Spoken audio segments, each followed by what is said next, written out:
Hello everyone. Erica Rock, Spiritual Catalyst, here to take a look at what lies beneath. What negative beliefs are kind of running like a program in the subconscious mind, and how we can easily clear those negative beliefs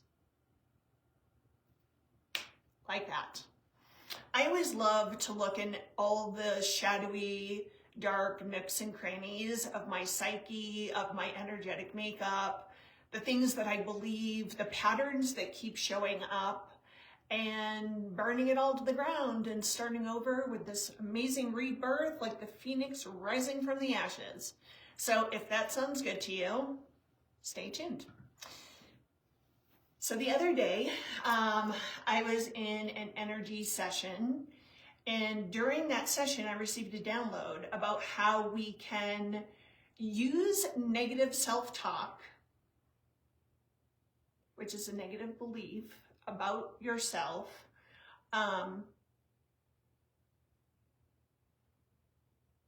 to reprogram the mind, the subconscious, so that there's more positive self-talk and positive affirmations. So let me explain, because you might be like, what do you mean negative self-talk is?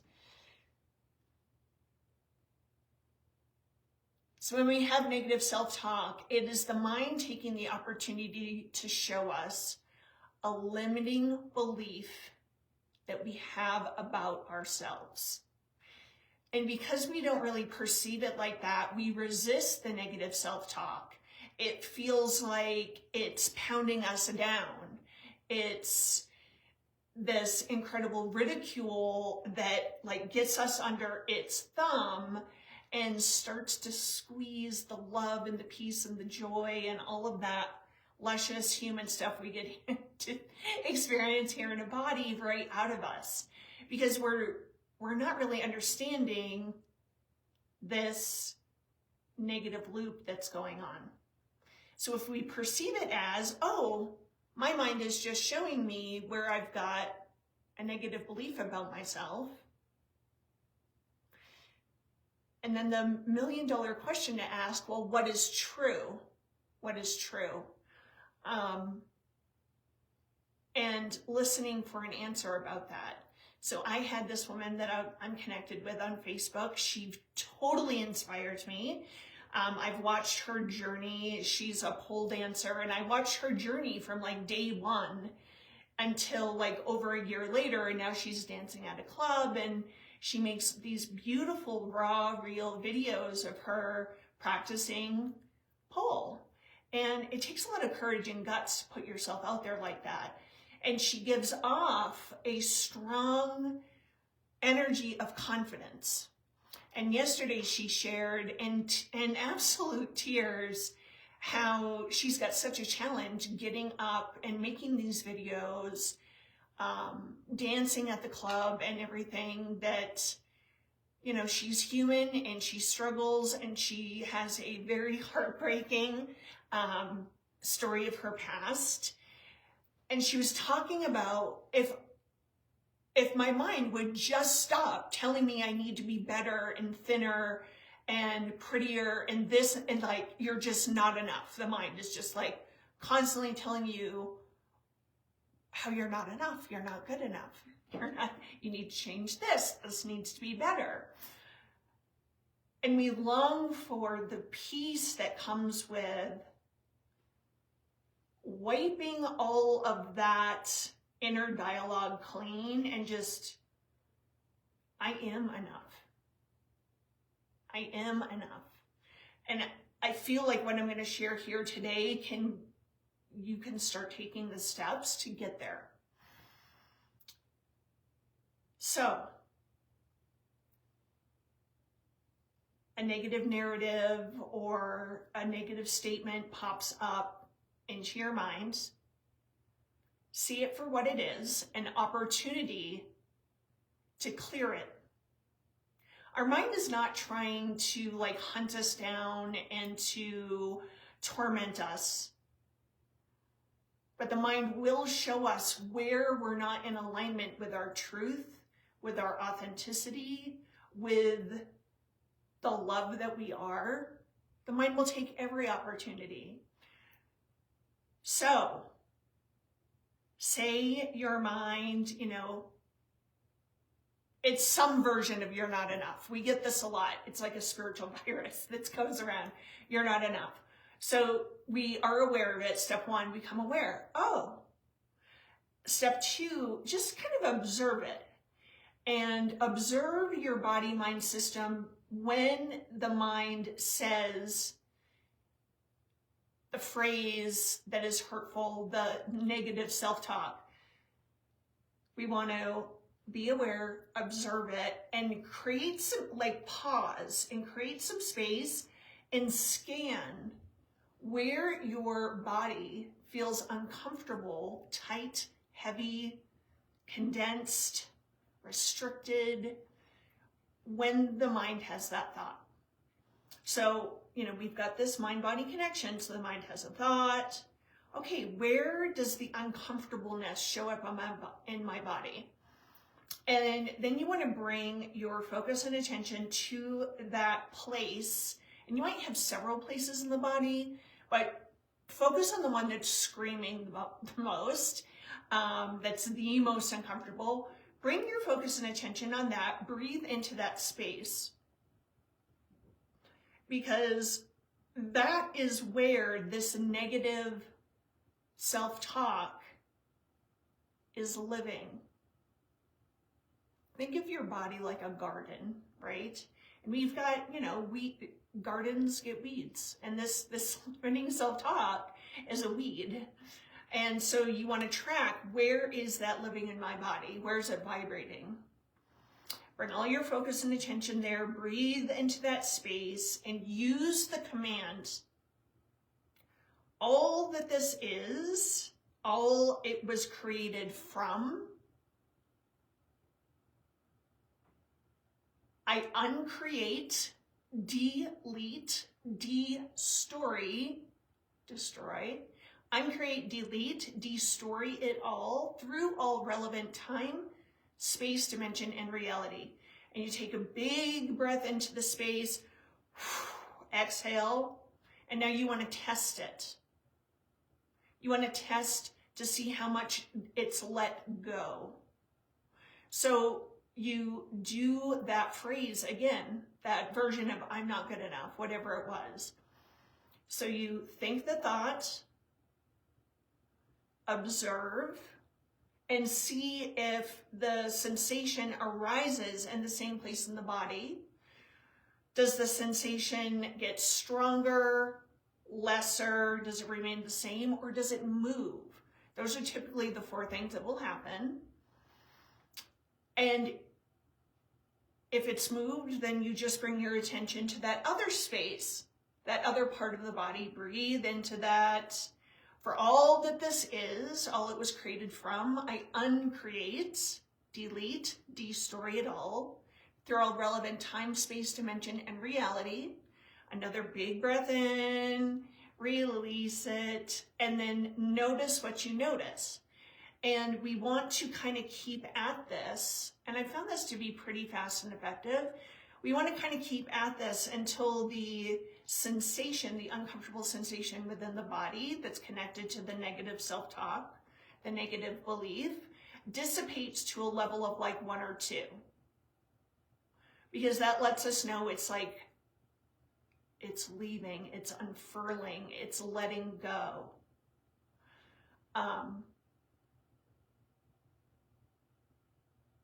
So this little practice, which is actually very simple, it can completely change how you relate to any negative pop-ups that come about into the mind. If we could reprogram, this is an opportunity for me to release these negative beliefs that I have about myself. It's an opportunity. The mind is not trying to attack you, though it feels like that. It totally feels like that. And throughout the day, you kind of do this.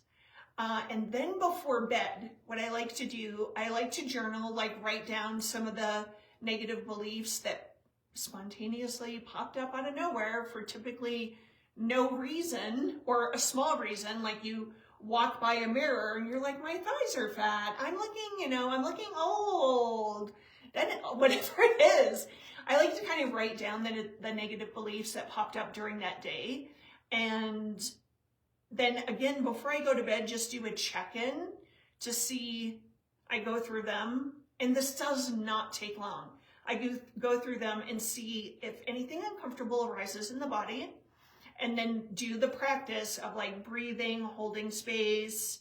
For all that this is, I uncreate, delete, destory it all throughout relevant time, space, dimension, and reality, because this negative belief may have been passed onto you gestationally when you were, mom was carrying you. It could have been passed on from your lineage.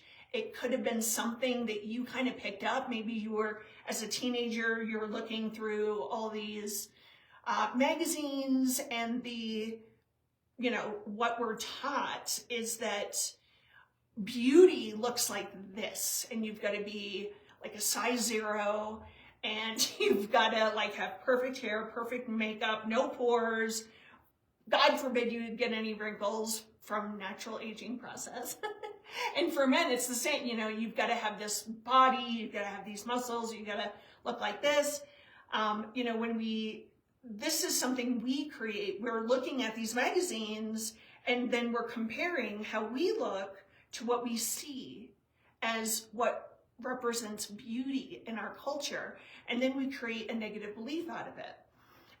But this could also be from past lives, something that was passed on, and then when you're born in this body, that negative belief that was passed on from a past life gets triggered in this life.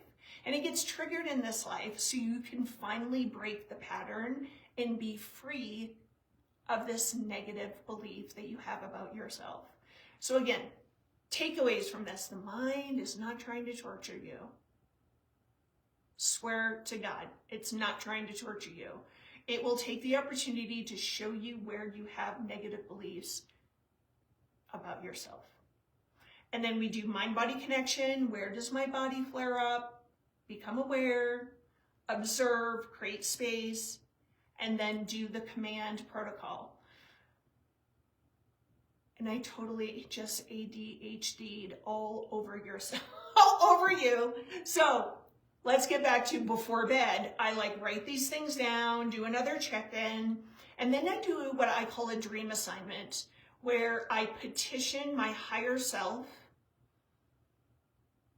the creator, that higher power of your heart's understanding, whatever name you call that, whatever you refer to this higher power as. And I ask my higher power to scan me and to fully and completely help me to transmute, alchemize these limiting beliefs, any residual energy from them, to clear, transmute, alchemize, and then align me with the truth about myself and reprogram my mind while I'm sleeping. Dream assignments are some of the most potent and powerful healing you can do, because it follows universal law. Like, you're setting an intention, you're petitioning a higher power, you're letting go, aka you're falling asleep, and allowing the divine to do the heavy lifting and do it for you. We have to ask, so we're asking for help, and then we just completely let go and let it be done in dream time while we're sleeping. And you won't necessarily have a dream related to all this, though you can. But what you want to look for when you get up the next day is look for how your perception, look at the limiting belief that you wrote down in your journal and try to connect to it. Try to see if it triggers you. Try to see if anything dense, heavy, constricted shows up in your body. Most of the time, it does not. And if it does show up, it's so tiny and faint And then I'll do a dream assignment about it for one or two more nights until it's completely gone. And again, you want to ask to be aligned with the truth about yourself, and the truth is, I am strong, I am loving, I am beautiful, I am creative, I'm inspiring, I'm fun. All those good things. So try this out. Write down the steps so you have them, because it's actually very easy. I did a little zigzagging as I share because my mind is just like firing on all cylinders. So I'm doing the zigzag dance. My apologies. I know that I can be a little difficult to follow once in a while, but it's just me. Or maybe that's just a limiting belief I have about myself. I'll have to inquire about this. But yeah, if you have any questions about this, please write in the comments below. If you actually do this practice and you have experiences you want to share, you can share that in the comments below as well. And if you know someone that could benefit from this, please share it with them. I always appreciate that. So until next time, all my love, take care and have a beautiful rest of your Saturday.